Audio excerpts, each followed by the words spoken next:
Olá galera do Computação da Pressão, tudo beleza? Bom, espero que estejam gostando, né, do curso de Lógica e Programação.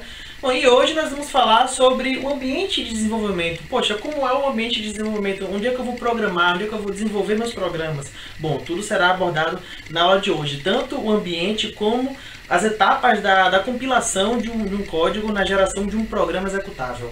Bom, eu tenho aqui um texto básico sobre o que é o ambiente de desenvolvimento. Bom, basicamente a gente vai desenvolvendo os programas, né? Nós vamos programar nele. E o ambiente de desenvolvimento ele é chamado de IDE. IDE vem do inglês Integrated Development Environment.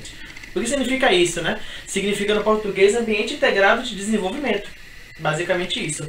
E nele ele é composto de ferramentas que auxiliam a pessoa na hora de programar. Ele tem lá um editor de textos, onde a gente vai digitar os códigos, beleza. Só que no editor de texto, a gente tem aqui algumas ferramentas que auxiliam na hora de você produzir os textos do código. Ele tem lá o Syntax Highlighter, que eu vou falar um pouco mais no próximo slide. Você também tem um apontador de erros, que é um opcional em alguns IDEs. Que ele vai apontando os erros na medida que você vai digitando. Digamos que você digite um código errado.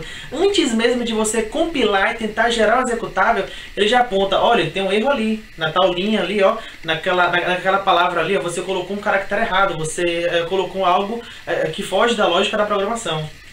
Você também tem o depurador, né? O que é o depurador? O depurador é muito utilizado também, a gente pode chamar de debugger em inglês. Ele auxilia a gente na hora que a gente está executando um programa compilado. Ele verifica, por exemplo, as entradas de memória, vê se está correndo tudo certinho.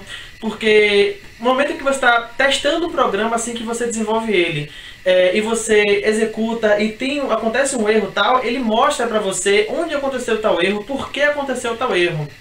Você também tem gerência de versões. Por exemplo, tem um arquivo no meu código que eu vou salvando ele várias vezes. A cada salvamento ele vai armazenando as versões salvas para, digamos que eu salve o arquivo 10 vezes, né, depois de 10 edições. Digamos que nesse décimo salvamento do arquivo, eu vejo que não está legal. Eu quero voltar para uma versão há 10 salvamentos atrás, né? Ou seja, uma coisa que eu fiz, por exemplo, no dia anterior. Ele tem lá, né, alguns editores IDEs, tem aquela gerência de versões, né, mostra aquele arquivo de 10 salvamentos atrás. Além, né, de outras ferramentas como o teste automatizado, por exemplo, eu tenho uma rotina que ela captura textos, captura números. Então, para não ter que testar, colocar um número aqui, depois eu testo novamente contra o número, testo contra o número, testo com o texto, testo com a palavra, testo contra o termo. Ele já faz uma cadeia de testes automatizado. Digamos que eu preciso fazer 100 testes, né?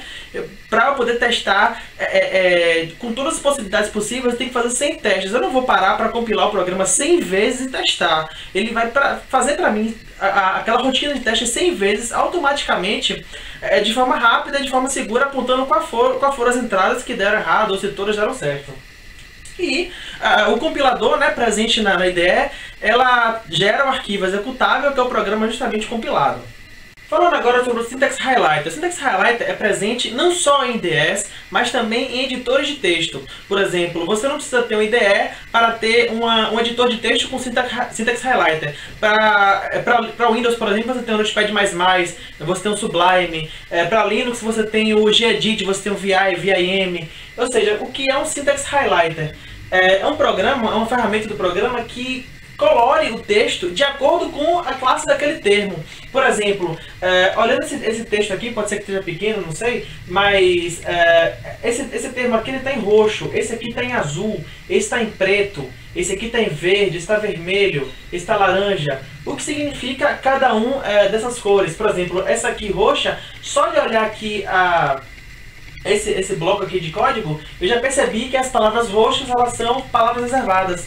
Enquanto que as azuis são termos personalizados, como símbolos, como métodos, como funções. Em verde, eu já sei que aquilo ali é um string, um texto literal. Enquanto que em vermelho, ele é um número. E o laranja ali, um comentário. Ou seja, ele colore pra gente, ele mostra, ele auxilia pra gente, na hora que a gente está digitando nossos códigos, um texto colorido. Isso aí, ele ajuda bastante a gente na hora de você separar a classe do que é digitado. E quais são as ideias utilizadas atualmente? A gente tem aqui o NetBeans, a gente tem o Eclipse, a gente tem o Visual Studio, a gente tem o Embarcadero, o Hard Studio. As duas primeiras, o NetBeans e o Eclipse, elas são gratuitas. Enquanto que o Visual Studio, o Embarcadero e o Hard Studio, elas são pagas, elas são proprietárias. No NetBeans você consegue desenvolver em Java, C ou C++, em PHP. E não é só isso, você pode baixar um plugin, você pode baixar uma configuração adicional para o NetBeans e ela vai também desenvolver em qualquer linguagem que tenha aquele plugin. Por exemplo, eu posso desenvolver em Python, posso desenvolver em Ruby, posso desenvolver qualquer coisa que tenha, qualquer plataforma que tenha um plugin para o NetBeans. E o Eclipse segue o mesmo fundamentalismo. Eu também posso desenvolver em Java, em C, C++, em PHP e também posso instalar plugins. Já o Visual Studio, ele é proprietário da Microsoft. Você vai desenvolver nele em C Sharp, em Visual Basic, em ASP. Você também pode desenvolver em C, C++.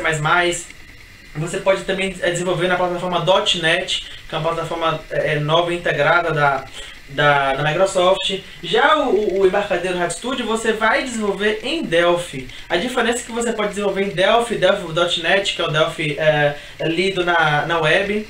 E aqui então são as ideias atuais.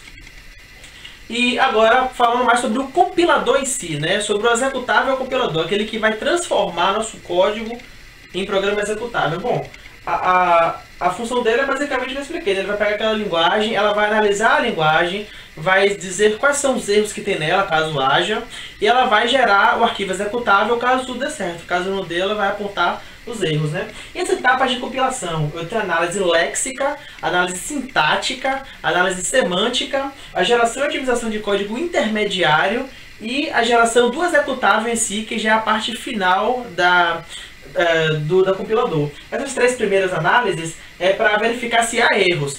Não havendo erros, ele passa para as duas próximas, que é a geração e otimização de código intermediário e a geração de código executável, do arquivo executável. Bom, a análise léxica, o que é que ela faz, né? Ela vai verificar se tudo que você digitou, palavras, números, termos, se elas atendem às especificações daquela linguagem, se aquele termo existe, se aquele caractere está presente no alfabeto daquela linguagem, né? E ele diz se cada palavra foi identificada ou não. Se tiver algum termo que não tenha sido identificado, ele para por ali. Ele não continua na compilação. Ele para por ali, ele informa que houve um erro, no caso, um erro de digitação, um erro ali na formação das palavras digitadas no código.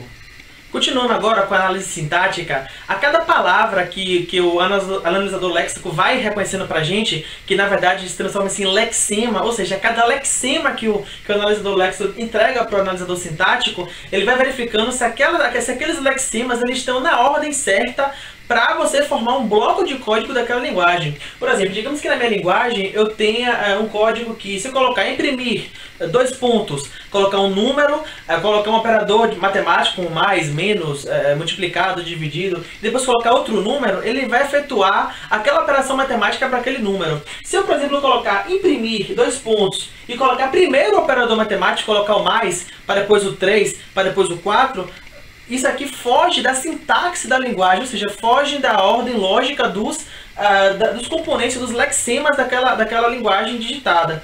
Então, o analisador sintático, ele pega lexemas que foram reconhecidos, porque se não for reconhecido, ele para. Mas se ele for reconhecido, ele verifica agora se a ordem está correta, se está sintaticamente correto. O próximo passo é a análise semântica. Uma vez o analisador léxico ter passado todos os lexemas para o analisador sintático e o sintático ter verificado que todo o código ele pertence, no caso, ele está de acordo com a especificação de blocos, de posições ali dos termos daquela linguagem, o analisador semântico ele vai verificar se aqueles termos infringem de forma lógica, de forma inteligível aquela linguagem. Por exemplo, nós vamos aprender a manipular textos e números. Só que a gente não pode misturar, por exemplo, um texto com um número. Não dessa forma. Por exemplo, eu tenho aqui a função imprimir, né? E os dois valores e o operador matemático. Imprimir 3 mais 4 vai resultar em 7. Porém, se eu colocar, por exemplo, imprimir 3 mais bola. Bola, no caso, um texto literal. Como é que eu vou somar uma letra com um número? Isso é impossível. Se fosse, por exemplo, concatenar, que é uma das funções, no caso, uma das possibilidades da manipulação de texto, que é você concatenar, ou seja, juntar, ficaria 3 bolas, tudo juntinho, né? Mas aqui eu estou efetuando uma soma matemática, eu estou fazendo uma manipulação de números. Isso aqui é impossível. E o analisador semântico, ele vai justamente mostrar pra gente esses erros na hora de digitar, os erros lógicos. Erros, no caso, que infringem a parte inteligível do código.